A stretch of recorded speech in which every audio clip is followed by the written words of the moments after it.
नमस्कार मित्रों। क्या आपने कभी सोचा है कि क्या मृत्यु वास्तव में एक अचानक होने वाली घटना है या फिर इसके पीछे प्रकृति का कोई गहरा विज्ञान छिपा है। हमारे सनातन धर्म के अत्यंत महत्वपूर्ण और रहस्यमयी ग्रंथ गरुड़ पुराण में इस विषय पर इतनी विस्तार से चर्चा की गई है कि इसे जानकर रोंगटे खड़े हो जाते हैं। भगवान विष्णु ने पक्षीराज गरुड़ के माध्यम से संसार को वो ज्ञान दिया है जो सामान्य बुद्धि से परे है। मृत्यु केवल सांसों का रुकना नहीं है, बल्कि ये एक जटिल प्रक्रिया है जिसकी तैयारी प्रकृति बहुत पहले ही शुरू कर देती है। आज के इस विशेष और गहन सत्र में हम उन 7 संकेतों की गहराई में उतरेंगे जो गरुड़ पुराण के अनुसार मृत्यु से पहले हर मनुष्य को मिलते हैं। हम ये भी समझेंगे कि आखिर क्यों आत्मा को इन संकेतों की आवश्यकता होती है और कैसे हमारी चेतना धीरे धीरे इस नश्वर शरीर से अपना मोह भंग करती है।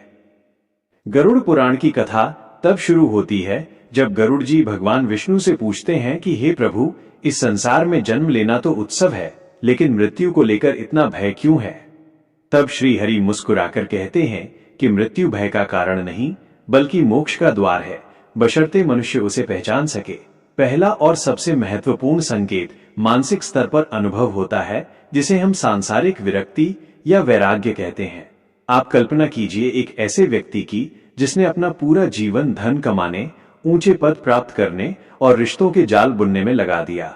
अचानक मृत्यु से कुछ समय पूर्व उसके भीतर एक मौन परिवर्तन आता है।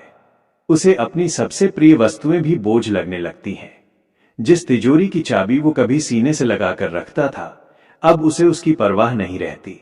वो व्यक्ति शांत हो जाता है और अक्सर एकांत की खोज करने लगता है। उसे आभास होने लगता है कि ये सारा संसार एक मेला है जहां वो केवल कुछ समय के लिए आया था। यह मानसिक संकेत उसे आने वाले महान प्रस्थान के लिए तैयार करता है। जैसे जैसे प्राणों की डोर ढीली पड़ती है, दूसरा संकेत और अधिक अलौकिक होता जाता है।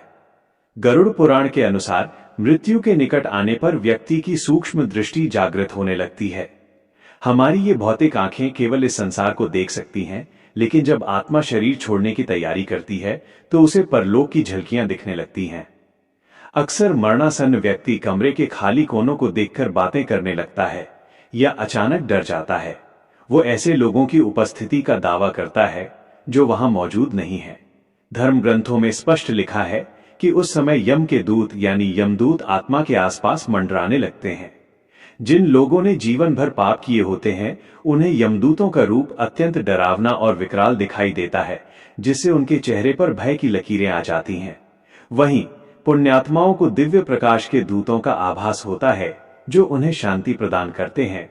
ये वह क्षण होता है जब मनुष्य 2 दुनियाओं के बीच खड़ा होता है, एक जिसे वो छोड़ रहा है और दूसरी जहां उसे जाना है। तीसरा संकेत हमारी स्मृति और कर्मों से जुड़ा है, जिसे हम जीवन का सिंहावलोकन कह सकते हैं। आपने अक्सर सुना होगा कि मरते समय व्यक्ति की आंखों के सामने उसके पूरे जीवन की फिल्में चलने लगती हैं। गरुड़ पुराण कहता है कि ये कोई कल्पना नहीं बल्कि एक वैज्ञानिक सत्य है। मृत्यु से पूर्व मस्तिष्क की गहराई में दबे हुए वो सारे कर्म, चाहे वे अच्छे हों या बुरे, एक एक करके सामने आने लगते हैं। व्यक्ति को अपनी हर छोटी बड़ी गलती का एहसास होता है। उसने कब किसका दिल दुखाया, कब किसकी सहायता की, ये सब चित्र की भांति स्पष्ट हो जाते हैं। इस समय व्यक्ति की आंखों से आंसू गिर सकते हैं। ये आंसू या तो पछतावे के होते हैं या फिर संतुष्टि के।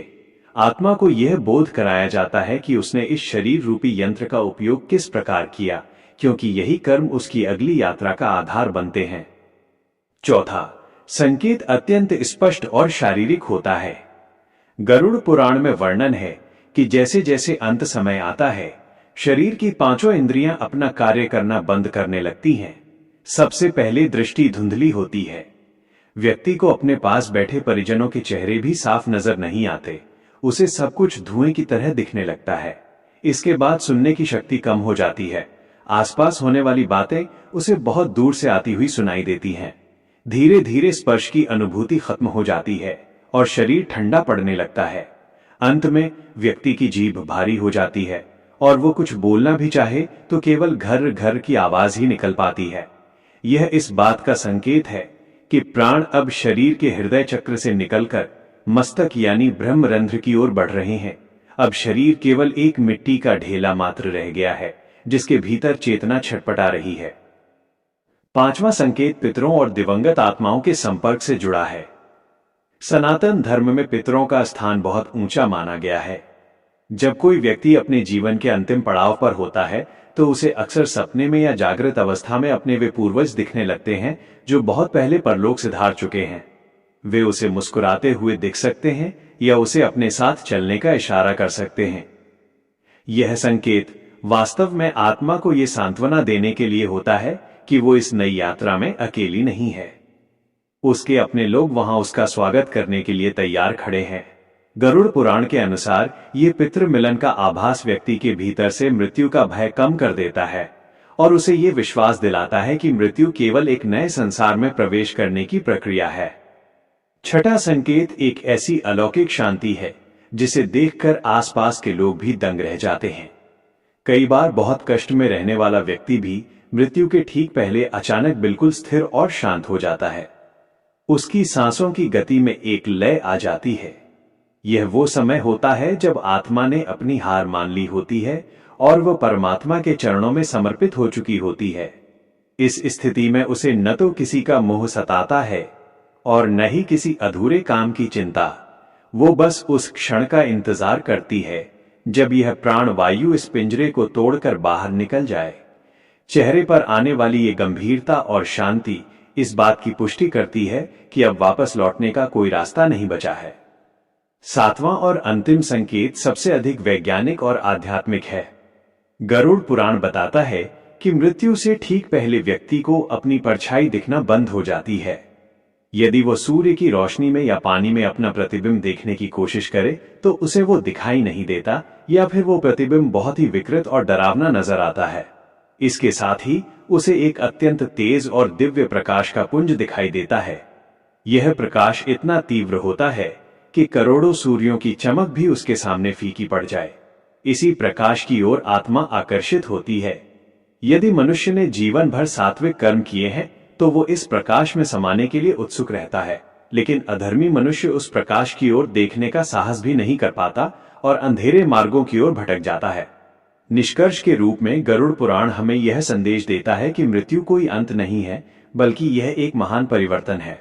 जिस प्रकार हम पुराने और फटे हुए वस्त्रों को त्याग कर नए वस्त्र धारण करते हैं, वैसे ही आत्मा इस जर्जर शरीर को छोड़कर नए सफर पर निकल पड़ती है।